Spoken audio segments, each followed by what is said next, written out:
What is up? Coach Emma here, and welcome back to the Fit Habit Life podcast, where we cut through the noise, talk real health and fitness, sustainable fat loss, and habits that actually work.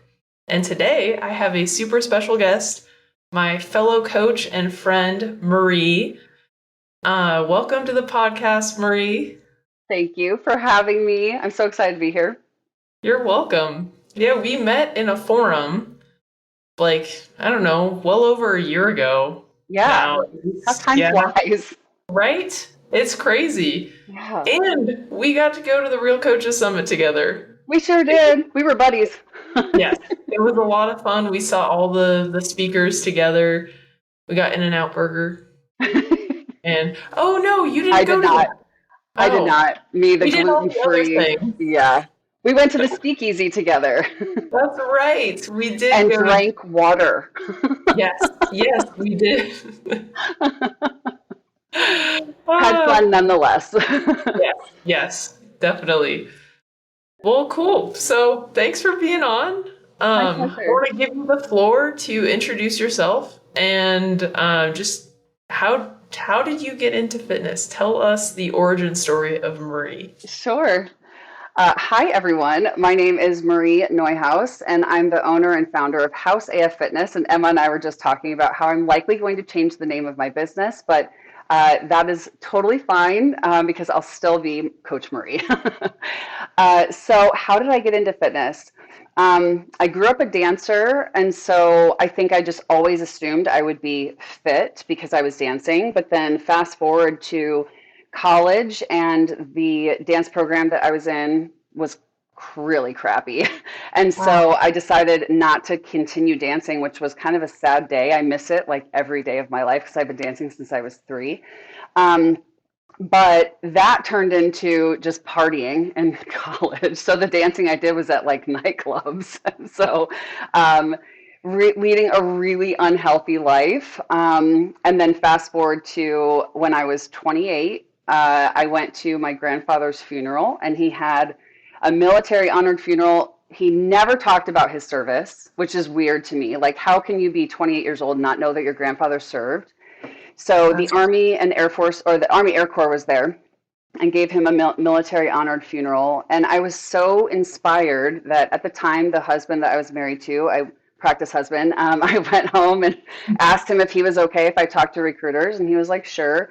So I talked to all of them, and I was really motivated by the Marine Corps recruiter who showed up in his blues and was like, you may not make it.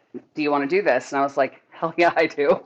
So I knew I had to lose weight. I had to quit smoking, quit drinking, eat real food. So I literally overnight, like I would never ask any of my clients to do this, wow.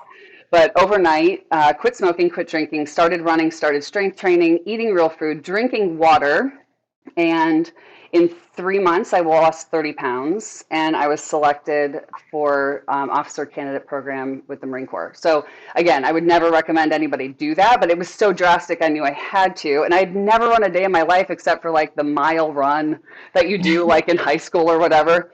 So it, as my sister would say, like unless you're being chased by a bear, like I had never run. So that was definitely a new experience. And then I had to start learning how to strength train, like, and not just strength train, like how do you be a Marine? So I learned, but when I went, I was selected in 2008 and went that October. And on day 3, we ran our physical fitness test, and I dropped from heat stroke, so I almost died. Um, Came home, no insurance, no job, no apartment, like nothing, because I had let everything go. Wow. And I had to, like 3 months, I just had to do nothing because my internal organs had to heal. So, come the January of 2009, I decided to start again and started a return to run program, eased back into strength training, called my recruiter in March and was like, I want to do this again. And he's like, I'll get you in the May class. I'm like, no, no, we're going to do this on my time. Let's aim for October. Let's continue like doing this slow to make sure that my body is okay with it, and was selected again. So it's funny how like now when I look back, I know what I would do for myself, but I didn't know what I was doing. I had never lifted weights before, so that was really the beginning of my fitness path. And it inspired me to want to show people that they can do amazing things with their bodies, like amazing, that you would never imagine if you just put your mind to it and then do, follow it with action. So when I got out of the Marines, I was working in corporate, and a couple years after I was working in corporate, I purchased the certification program through Nesta. And it was the only accredited one that didn't have like a 1 year deadline, because I knew working in corporate, I might not be able to do it in a year. And again, fast forward to 2019 with my current husband, who forever husband, we're waiting to go on our honeymoon. And I was like, I'm turning 40 in January. Like I have to do this. So I quit my job from the airport and started my path in fitness. So I started it in COVID. So I started online, started my company in June of 2020, and it's been really kind of cool to like enter people's safe space, and train them from the comfort of their own homes. And that's really been the beginning, and I've just continued that. And so, yeah, fitness journey started with the Marines, but then it evolved into just really wanting to help other people do similar things. Like I don't train other people to be Marines, maybe one. My old rack mate, she's one of my clients, which is super cool. But and now she's like a lieutenant colonel in the Marine Corps, so it's been Oh, fun wow. to see her path and help her stay fit to make sure that she can always, perform in her Marine Corps duties. So that's really how I got here today. That's awesome. Wow. What a crazy journey. Like, Right? and I mean, like, going back to what you said, like, had you known what you know now, you would not have done it that way. I feel Yeah. like that's most of us, Yeah, right. Yeah. I mean, the best thing at that time was like P90X, and that's what I was doing. So no, shade against Tony Horton. He got me really fit, but I know so much more now. Like for example, last year when I was really hot and heavy into lifting the barbell and wanting to get really good at it, um, I trained for the barbell. But then, and so like increasing weight and getting strong, just like you and I were talking about how much fun it is. And then I went to the pull up bar and I did 3 pull ups without even really trying. And I was like, I didn't even train for that. That's what's so super cool about lifting heavy shit is you can apply it to so many different things. And I know some people are going to listen to this and be like, but when are you ever going to have to pull yourself up like that? Well, I mean, you can think of some scenarios, maybe not in everyday life, but I'm sure that there's some that you could figure it out, or use that skill in different ways. Even the way that you would like pull yourself up on a truck. Like I always try to think for my clients, like what what are you doing in your everyday life, and then how can we train for that with dumbbells or sandbags or a barbell, and then make it apply so that you feel strong in your everyday life, because that's what's important, right? Yeah, yeah. And I mean, like with the pull up in general, I feel like that's just a cool thing to be able to do. You're so right. Like, I mean, because realistically, nobody's going to be like hanging on some cliff or something and having to pull themselves up. I mean, maybe from a pool, like you're, in a pool and you're trying to pull yourself up out of the pool. That's a But great application though, Emma. That really is a great application. Like, yeah, you're kind of weightless for half of it, but you still have to be able to get yourself out of the pool. It's a really good application. that's true. That's true. Yeah. It's a lot easier than a pull up, but the movement's there, yeah. Yes. But I think that's how we should train people. Like you were saying, it's like trying to apply it to everyday life, because most of the coaching process is just trying to get people to buy in Yeah. to what you're trying to sell them, essentially. Yes. Yes. Well, and you were talking about like how pull-ups are just cool, and like when would you do certain things like that. But when I was in the Marines, they've changed it now, but for the physical fitness test, the run and the sit-ups were the same for men and women. Like the standards were different, Oh, wow. but the men had to do pull-ups and the females had to do flexed arm hang. And so talk about like, when are you ever going to hold on for dear life like this. Yeah, so here's the bar, and your chin had to stay above the bar, and that was the test. You had to hang, I think max was 70 seconds. Oh, It's hard to train for because all you can do is just just that. I mean, you can yeah, do a lot of isometric hold, but yeah. yeah. That is really weird. Did they change that? Is now like pull-ups for women and okay, okay, Yes, and now instead of sit-ups, it's plank. interesting. I know. Okay. Well, I feel like pull-ups are more well. I don't know. I feel like pull-ups are more indicative of strength versus like just holding yourself up. Yeah. Yeah, Like I agree. sense. I'm happy they eventually changed it because you can train for pull-ups too. You can train, in so many different ways. Just like I was talking about, like the barbell, like lifting the barbell and doing rows with the barbell. And there's your pull-up. Yeah, with the isometric hold, you probably just have to do it all the time, and Yes. it's kind of annoying. Yes. And then you have to train your brain to like put it somewhere else. And that was the biggest problem I had. I was like, I just need to sing a song in my head and like know how long. But then like when you're stressed, you're like, "Do-do-do-do-do," and then you go so fast that like the time goes way too quick. And you're like, I've been up here 15 seconds. Are you serious? Oh yeah, because do you have to know how long you're up there, or will they like tell you? I don't think that they told us. People just dropped and they would say the time, I think. So then that's how you would know, like during the test. But like Okay. I would just set a timer when I was practicing. I would just set a timer or start my watch and jump up. But it's not applicable. I don't think applicable to true strength. Give me a pull up. I'll train for that.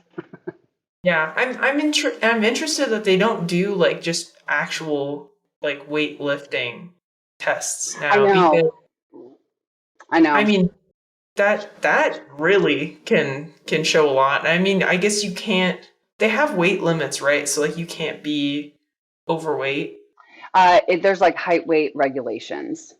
Okay. Yeah. So yeah, if you have the height weight regulations and then you had like strength Yes. tests, Yes. like that would work, I think, a lot better personally. I agree. And actually, the Army it's called ACFT, if I'm not mistaken. I used to train, she was in the National Guard. So I was training her for the ACFT. And theirs is a little bit different because they do those strength, feats of strength. So, like your 1 rep max on a trap bar deadlift, which is, I think, an amazing show of how strong you are. So, luckily, there's other things too. Like in the Marines, they do the combat fitness test, which I thought was way more fun because there's totally different events and they're simulating like battle. Like you're in Oh, camis, and cool. I mean you're in camis and all that for the physical fitness test, but it simulates more things that you would need like on the battlefield. So I thought that was really fun. A little bit less That's cool. stressful. What did you guys do? Like what were the tests? Oh God. Buddy carry is one. I think there's actually a movement to contact. You had to do like whoever's listening to this. Don't get mad if I don't get this right. It's been a really long time. I'd probably have to look it up. But there was a one where you had to like carry ammo cans. I can't remember the weight. Oh You had to wow. do ammo can lifts. So like, and then you had to carry your buddy. So like, lots of Oh, like a different parts. person? Yeah, That's more fun. Like I it's kind of like know. a Spartan race I sort of thing. know, right? Yeah. Yeah, we had to do that in the Tough Mudders. I've run many Tough Mudders because at first I was like, this is Uh-oh. this is a good almost like replacement for Marine Corps training type thing, but um, but it turned out that doing many Tough Mudders was still fun. But then eventually I was like, I'm kind of done just being in mud. Now I do Spartan I races and I'm kind of about the same thing. Like I'm just a little bit done being in mud. I totally feel that. Yeah. I did lose you for a second. My internet kicked out, but I think basically what you said is Spartan races are fun. Spartan races to Tough Mudders do the buddy carry, and then I went from Tough Mudders to Spartan races because after I got out of the Marines, we were like, we kind of need to do. My husband and I, we we were both in the Marines together, so we're like, we need some like fun mud things, and then we did like a handful of them. We were like, we're done with mud. That's fair. That's Yeah, fair. yeah. I I will say I'm one of the people who will like opt out of some of the gross events. Like there was one at one of the Spartan races. It was like you had to climb over this thing and hop in the gross water and like Yes, swim under something. I'm like, I'm not doing that. It's at the end of the race. Like I yes, just did like 20 obstacles. I'm yes. good. Like They I still have skipped. that. Yeah, I skip those. 'Cause I'm not competing. I'm just doing it for fun. Yep, So yep. I haven't done one in a couple years though. I don't So blame you. Not one bit. That water's gross. it's really nasty. It And is. like I'm like I you would have to pay me a lot of money to go in there. Again, do not blame you at all. Yeah, they're all right. A good friend of ours actually, she went through a pretty bad divorce a couple years ago, and it was kind of her thing to do Spartan every year and feel strong and unbreakable, their little slogan. But last year she couldn't run it, and neither could John. So I ran the super by myself. Oh wow. And 2 years ago, she didn't really prepare, so we ran the super together, but her like calves were seizing, and so we couldn't run the last like 3+ miles we were walking it. God bless her. So Oh. we did it for time that year, which is so funny. We wanted that additional challenge. So when we got to the gross water, I hate that obstacle, by the way. And when we got there and I was like, I want to pass, she was like, no, you have a red headband. Like, if you don't do this obstacle, then you're disqualified. I'm like, it's literally the third to the last obstacle. You're gonna eliminate me? She's like, it's not you. It's like everybody with the red headbands. So I did it. I was Oh. begrudgingly doing it. Yeah. But we decided, I think this year will be the last one, and then we'll figure out something else fun to do. I Because want the to do one. obstacles are similar from year to year, you know? Yeah, yeah, that's true. They're pretty much the same. Like they might swap one out or Yeah. do like a different monkey bar variation or Or come something out with like a new one, get rid of one that, like everybody's kind of mastered. Yeah. What did you say you want to do? What? oh, I want to do one again. Yeah. But it's just like for my relationship to exercise, it was not a healthy thing. So, I understand. Yep. I understand. Have you ever heard of high rocks? yes, yes, I do want to try that. Me I too. We should form a oh, team. cool. Yes. Yeah, we should do that together That because would be that would so be fun. fun. That It would be would fun. be. That one, I feel like it would be a little bit more in line with like both of our goals, but there's still running. Like there's still kind of a lot of running, but then there's, the strength that we're like used to doing, those strength obstacles. So yeah, okay. We'll chat. Yeah. Yes, yes, we should do that for sure. So speaking of like next steps, how has your like journey transformed over the past decade? Oh, decade. Wow. 10 years. So coming out of corporate America and then starting my business was probably the biggest. So quitting in December of 2019 and then starting my business in 2020.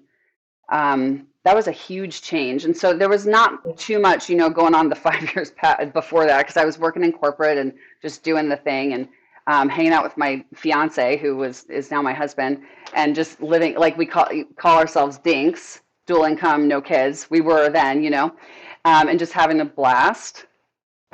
Oh no! Did you lose me again? That's Yeah, okay. yeah. We'll we'll get my husband to edit these That's if it looks okay. weird to edit these parts out just so people don't get all bored and stuff. Yeah, no, that's okay. Um, so yeah, like the 5 years, because we're at 5 years now that I've been in business. So the 5 years previous was really just my husband and I enjoying our dual income, no kids, the DINK period, Right. just having a Mhm. blast. And then started my business, and shortly after, so that was in 2020. So I was like really early in starting my business, and then early 2021 I got pregnant. So that like changed everything too, because I was Yeah. thinking, well, I want to help like women who are probably like 35 to 50-ish, professional, busy women who have maybe never worked out before or are just getting back into it, that demographic. But then when I got pregnant, I was like, okay, so now I can help moms because, or women who are pregnant, because I got the pre-postnatal certification when I was pregnant to help myself and clients. But then I also got the pelvic floor fitness certification, so I can help anybody because we all have pelvic floors. So that changed a little bit. And then once I had my son, like I was really postpartum, Emma. So it's like I didn't really know. Most days I didn't know which way was up. Like I had all the bad symptoms of like hormonal dysfunction. So that really put my business kind of on the back burner. I only did the bare minimum I could do because I had a hard time. Like higher level thinking was really hard. Finding motivation was really hard. I was exhausted. My son wasn't sleeping very well. He's never really been a good sleeper. So that kind of changed a little bit. Like it didn't change the trajectory of my business, but it definitely changed what I was able to put into it. And so come early 2022, let's see, he turned one, 2021, 2020. So early 2023, I was like, this enough is enough. So I went and talked to a hormone doctor and got on hormone replacement therapy, and it significantly helped. Like That's awesome. my testosterone was low, so that was the big one. Like my vitamin D was kind of low. I think we all generally have low vitamin D, so even just taking a D vitamin helped. But then I started on testosterone, and that got me like 70 to 80% of the way there. And then she had originally recommended progesterone, testosterone, and MP thyroid to elevate my like T3, T4 together. And so I thought, well, let me get on MP thyroid. Maybe it'll take me the rest of the way. And it did. But I do have to say, like just putting a plug out there for women who are maybe thinking about hormone replacement therapy. It's hard enough to find a doctor that does hormone replacement therapy, like say in your network. Like it's hard enough to do that. Then it's hard enough to find a good one.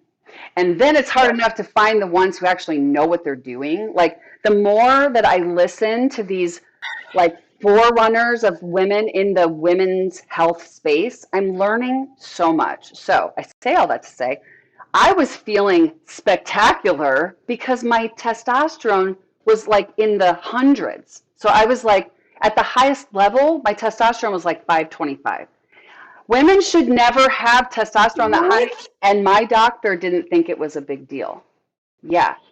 I have a client with a very similar issue with their hormone doctor, and I'm trying to get her to switch. And Yes. I'm like, dude, you're going to start growing a beard Yes. and other things in other areas. You don't want to. Yes. Wow. So here's what's crazy too is it was consistently climbing. So for those who aren't familiar, when you're on hormone replacement therapy and you're taking a controlled substance, which testosterone is, you have to have labs every 3 months and you have to see your doctor every 3 months or else they won't fill your prescription. So labs every 3 months, and I'm not kidding, every 3 months, climbing. And I wasn't increasing my dosage. So clearly my body holds on to testosterone very well. Climbing. Again, 525 was the highest. And now that I'm learning, like, there's a very strong relationship between estrogen and testosterone because testosterone converts into estrogen. So then I started weaning off of testosterone, and wouldn't you know it though, my estrogen was going up. So at the highest, my estrogen was like 800 something. Yeah. So I came to the conclusion ages ago that the hormone doctor who by trade they are OBGYNs, like that's the office that they are, and then they have this sub practice of hormone replacement therapy. I stopped going. I just decided I'm not going anymore. So I found MIDI. I think that there's other, like I'm not plugging them, nothing. I have no idea what the experience is going to be, but I will say that there's really good resources out there. Like I think the Menopause Society, and like I'm trying to like create a small list so that I can give them to my clients, but I decided to try MIDI because it's like a quick survey that you fill out and it tells you whether or not they're covered under your insurance plan, which is also very helpful. Awesome. And they're specifically for women like us, like women who are entering that stage. I don't want to say like us because I know you're younger than me, but like when you get there and you're like in that perimenopause stage, Like it's for women that are going through that and need some help and don't know where to go. Because think about women in like rural locations. There is not a doctor in probably 50 to 100 miles who does this. So to have a service like this where you can do virtual visits with a practitioner is like a life changer for women like that. So, wow, that was a really long answer. But No, this is a great topic to talk about because it's yeah, been in my last podcast episode. I just went on a rant about hormone replacement therapy. Because in Utah, you can get it anywhere. You can go to a med spa. You can go wow. to a chiropractor. You can go to a functional doctor. You can go to a normal doctor. I don't know, you could probably go down the road anywhere. Just Wow. like, yeah. And Pretty scary. yeah, because a lot of these people are not doing it right. And that's No. why, and I thought there was a place that I trusted and I sent clients to. I thought they knew what they were doing. And no, Oh they did no. not. Yeah. So thankfully, with the coach that I have, he has connections to a hormone replacement person. And so I've hooked up my clients with That's her awesome. because I just, it's very frustrating because I'm Yeah. like, hey, go here. And so, one example, Yeah. one of my clients, he's had 2 heart attacks. His heart stopped, actually, and he was resuscitated. Oh my God. And the hormone lady, she only tested him once, the first time. She only does pellets. That's Oh, another red flag. that is a Those are red flag. Mm-hmm. because you can kind of get the other ones from her, but she'll highly suggest you get the pellets. But for those of you who don't know, the pellets, if you're very active, your body, basically they're like in your body fat. They like inject it subcutaneously, it's just hanging out there. Your body can metabolize it a lot more quickly. There is no way to control the amount your body uses. And there's no getting them out either. No, you can't get them out. Yeah. And so I had him get tested so I went through a functional cert. Basically, I can help people address hormone issues, gut health issues. I can order labs now. Oh, great. But through nutrition, coaching, I'm not a doctor, just to Yeah. clarify. Yeah. Um, but his testosterone was 1500. Oh my God. Yeah. Yeah. And he's like, yeah, I've been like more irritable lately and other things because his testosterone is like steroidal. Like this is like Yes. bodybuilder Yes. level. Yeah, and it's like that's really dangerous. It's Yes. kind of funny, but it's not funny because that could really compromise his heart and his heart health. Yes. And they don't test like the clinics Wow. around me. They don't test every 6 months. They don't test every 3 months. They Wow. test once, and then they get you to come back every 6 months to get more pellets Oh when they my don't even God. know. Oh my God. Yeah. That's insane. It's really scary, especially when you don't have a practitioner who's looking at like how, like, are you well-rounded in your care? And I, believe me, I get up like on my high horse every now and then because I'm learning so much and I feel like we have to advocate for ourselves and we have to educate Yes. ourselves in order to know that we're getting the right care. It's hard to know if we are. I mean, look, it took me months to start questioning what this PA that I've been working with, what she was saying. And I was thinking maybe I should see the practice physician. Like maybe the answers would be different, but I don't think they would be. And so that's really disappointing. If I did it, I probably would prove to myself that it's not different, and then I would just be disappointed that I wasted time. So I'm just leaving the practice. But I think too, for anyone who's listening, to know like the ranges of testosterone in particular, it's lower for women. So obviously, men are supposed to have more, but we are supposed to have testosterone. And the crazy thing is, she made it seem like to me that I was feeling better, so I was in a range that made sense for me. Okay, that's fine. However, our range is 4 to 50.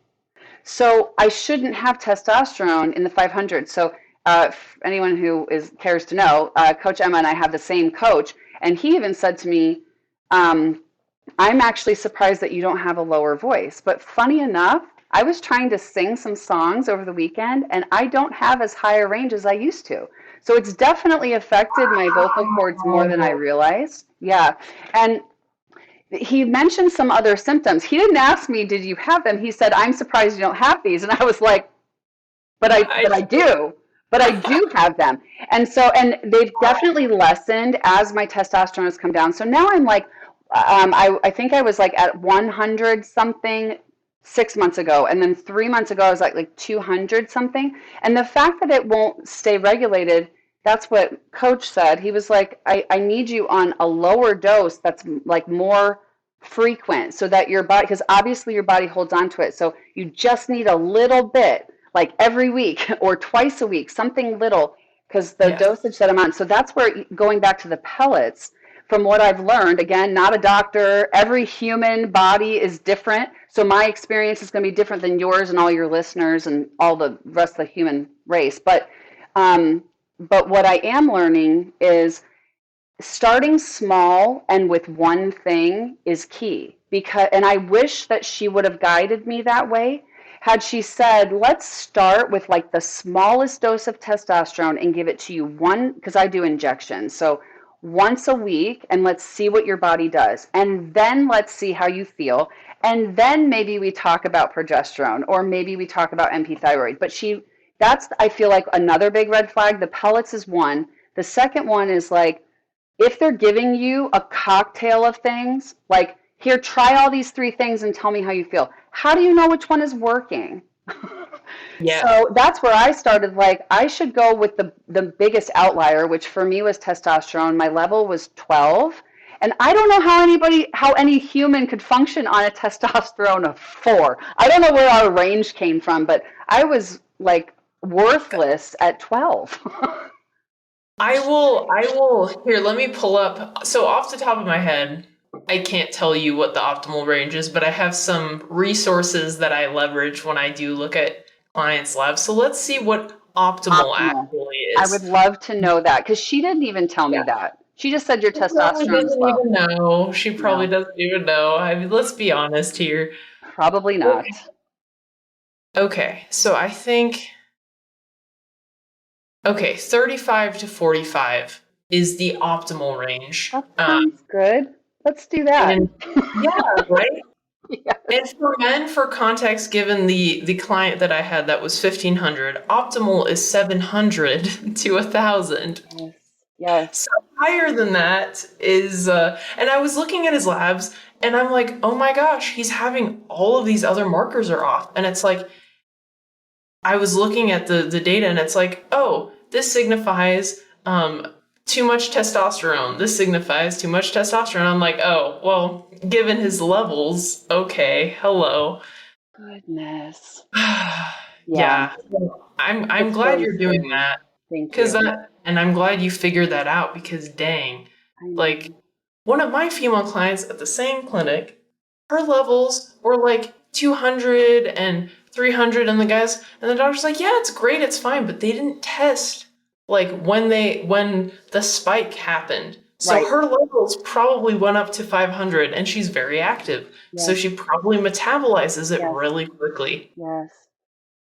It's really, really scary, because we want to think that we're in good hands when we're going to a doctor, and this is their practice, right? This is what they do all the time.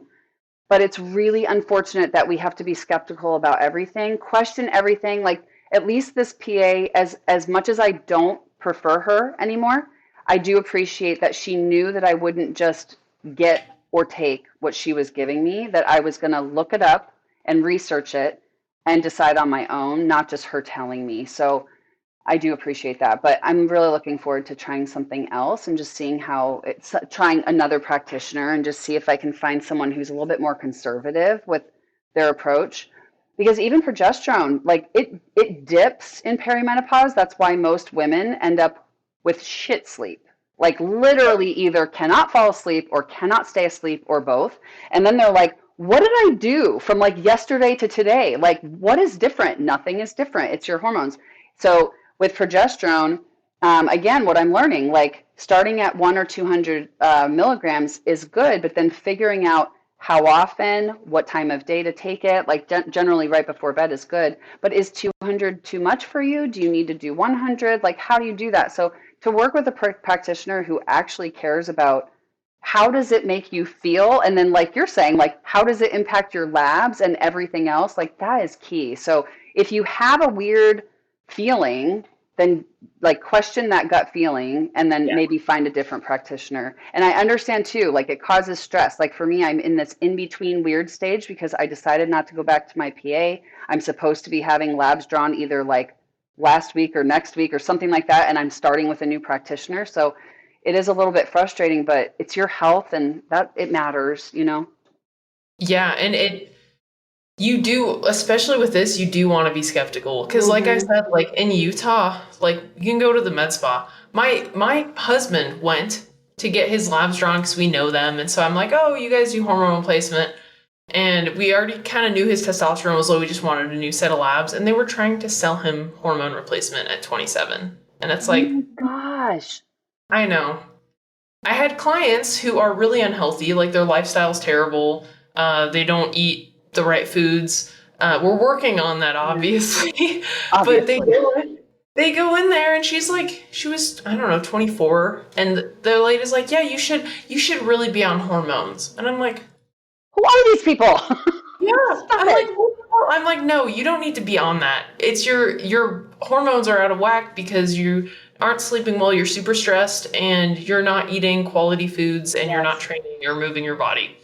Well, and this will just support what I'm sure you tell your clients, Emma, is that you can eat to support your body's functioning. So like your bodily functions to function well, right? So you can eat to support your thyroid. You can eat and drink to support good sleep. Like you can do all these things. And that's another reason why I was really skeptical and didn't want to just go directly to hormones because even though they're more natural than like a drug, it's still not the exact formulation that my body would create. So I still don't really want to be on it forever. But I will say that the more that I'm learning and like hearing from these women and like in the who are doing all the research in the women's health world, it's not the worst thing. So if you have a client or you have a listener and they're like, I don't want to be on hormones forever, it's really okay. Think about it. Like, we are living longer than we ever have been. And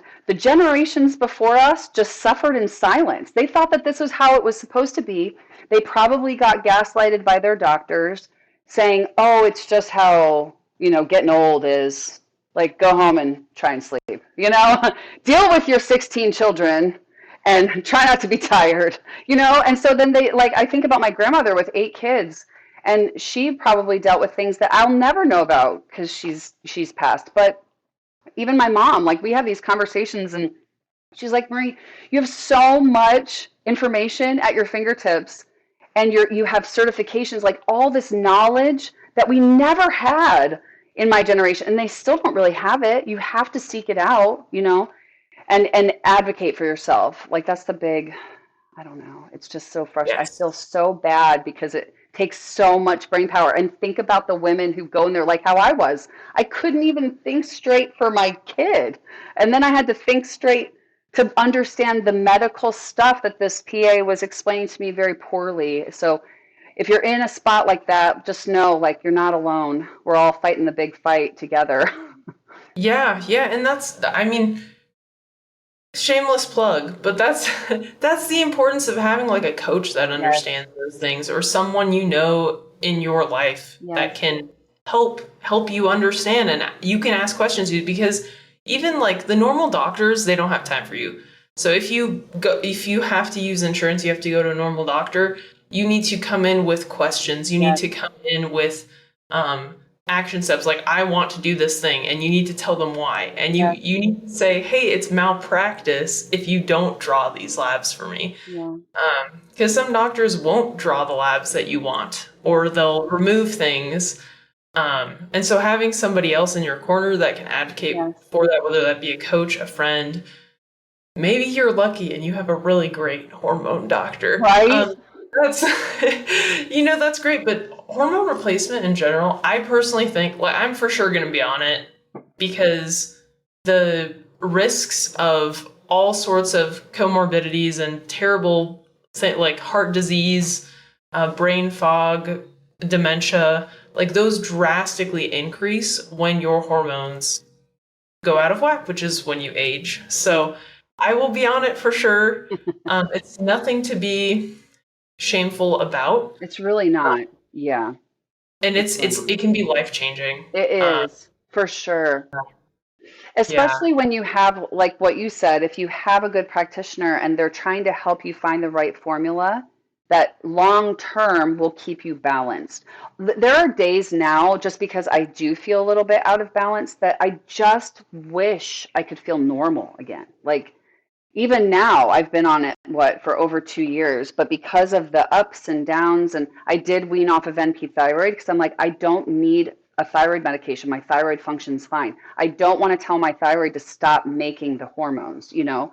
So I know that there's more involved in that. Like even coach wants me to consider it, but that's something I'll consider once I find a doctor and we have more conversations and then, you know, get guidance from both sides. But that was really like going back to your original question, like that really started changing, like between getting pregnant and then walking the path of postpartum and hormone replacement, like changed how I approached life. So naturally, like my path would change. And then I think like how I told you my demographic was like the 35 to 50-ish, like the professional woman. And that really changed. Like my parents used to live outside of Vegas, and one of her very good friends came to visit with her husband, and he was asking so many questions. I was like, I think he's going to hire me. Like, this is funny. Because I knew the wife a little bit better than him. So they both hired me, and then a little ways into it, I want to say it was a handful of months, he was like, I'm just not ready for something formal. I was like, it's okay. I'm here whenever you're ready to come back. So I continued training the wife. And so I've been training her for like 2 years, 3 years, consistently every Monday, Wednesday for like the past 2, 3 years. And then, and she's like my poster child for mobility. Her head went from like this, for anybody who's watching, from like this to this. So like she had massive forward head and total forward shoulders, and she looks like a completely different person. It's so awesome. Like awesome. again, plug for mobility. Mobility is longevity. So if you don't know Yeah. mobility, ask a question. Search mobility mind pump and like find something, or find Coach Emma or find me, because I am like I do mobility with every client, whether they're 25 or 86, my oldest client. So my mom's friend, she has this group of friends that she gets together with every year, and she referred two of her clients to me. And so like now, like the majority of my clients are like retired women.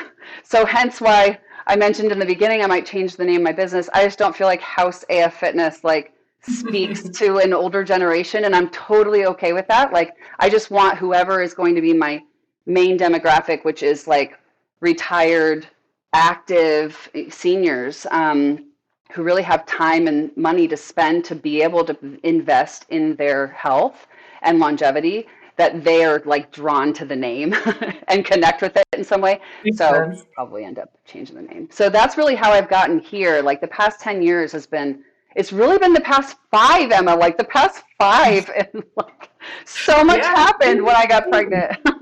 Yeah, you started your own business, you left your stable job to be an entrepreneur and help people. You had a child, your hormones went all over the place. So It's craziness.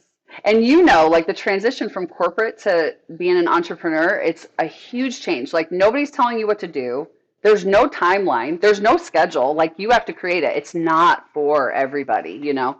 And I think you find out pretty quickly if you're going to be able to thrive in that. And thankfully, I've had this because with my husband working at home and he's the 9 to 5, like it's helpful that I have a flexible schedule with being able to do things for Hans, little one, yeah, and being able to like go to his events at school. And, you know, he's been able to work half days and I've been able to adjust my schedule so I can be with him. So, I mean, he is definitely, when you have kids, like you don't really, I didn't think about it, like the amount of time that you're with them, obviously plays a part in the relationship. So he's way closer to me than John. And it's like cool that now I'm starting to see a little bit of that transition. So it takes, at the time when I needed John's help the most, he couldn't even give it to me because Hans only wanted me. So it's funny, like when you come out the other side, you're like, the veil is like lifted off of your eyes. You're like, oh, this is supposed to be fun. Like, but at the time, it was so not fun, and I was walking around like, why do people have kids? Like this is a mess. But it's cool because now I can actually see joy, and like that's how it's supposed to be. You're supposed to be able to be joyful and like savor all the moments, and so it is much better now. I just need to find that balance because the balance will come the consistency. Yes. Yeah, and it's really tough when you are a business owner and a mom to like find that like soft spot balance between the two. So like what is your schedule kind of look like with your son? And now you said you're doing mobile training too, so Yeah, yeah, kind of shift everything. it does. It will a little bit. So on Mondays and Wednesdays, I do all of my Zoom coaching, and I started a little bit on Fridays because Fridays were kind of my day with Hans, and I wanted that before he went to school. But I still get the majority of the day. I just have 1 hour, and then I know that like eventually I'll add as he's like in school, especially like pre-K. He's going to need those like 5 days a week. So Mondays and Wednesdays are Mondays are my solidly heavy days on Zoom, and then Wednesdays are kind of like the clients that I maybe can't meet on Mondays. They come on Wednesdays. I meet with them live in person on Zoom in their home or wherever. I have one client who goes to her rec center, and I train her from her rec center, which is great. She's in a rural community, so it's helpful that she has access to a gym. And then now Tuesdays and Thursdays, I'll be training two clients who are just moved an hour north of me. So they're a family. So like most likely, so Oh, it's a mother who moved with her husband, and then her son who is moving by himself, and they're moving about an hour north of me, and they're trying to like get other people involved so that it'll make my drive up there even more worthwhile. Like for two people, totally worthwhile. Even for one, I would do it, but for two, I'm like, I'll do that. So, and that'll be my Tuesdays and Thursdays, and then I'll probably put some cool. clients in the afternoon if I can do it. So I do coach a women's like strength class every other Saturday, and I have two consistent attendees, but I haven't promoted it a ton. And I don't know if it'll stick. Like, as things evolve and change with your business, things that you started doing, just like for the professional woman, 35 to 50, I thought a strength class on Saturdays would be awesome. I knew I couldn't dedicate every Saturday, but every other Saturday seemed doable. But now, because of my demographic changing and the demands on my time kind of changing, this might be the last year for it. I haven't told anybody, but I did talk to John about it, and he's like, you got to be okay with decisions like that. Because obviously, when I turn off my computer and go get Hans, another job starts. So I have to be mindful of not like burning the candle at both ends because I have Yes. obviously experienced burnout. So, Yeah, yeah, and that's something I'm working through because I'm like fairly new to the running a business thing. And so when I started, I was doing Zoom check-ins with everybody. Um, but now I've transitioned to like the first 4 weeks Zoom check-in, and then it's as needed yeah, basis. And so much better for me mentally because sitting in a Zoom and sometimes, depending on the client, it's like it's pretty efficient. We're talking about their health stuff, yada yada. But sometimes the other clients they end up talking about other things, and then it bleeds into other meetings, or people would cancel last minute. So like my whole Monday would just be a waste. Because yeah, like training somebody on Zoom, like they're gonna be there in the Zoom training with you. yeah, Whereas like my coaching, it's more well, it's coaching, like I it coach is. through with the Yeah, loom check-in and stuff, but we're not training in that call. yeah, So the call could be like a 15-minute call any day of the week. It yeah, doesn't need to be 30 minutes. It doesn't need to be every Monday. So kind of shifting that yeah, has been so beneficial. And they're getting better results because I think gives them more like accountability to themselves. yeah. They have to learn that anyways. So that's great. And I think you're really smart in changing to the first 4 weeks because that's the hardest time. and then you're there with them in the trenches in those first 4 weeks. That's great.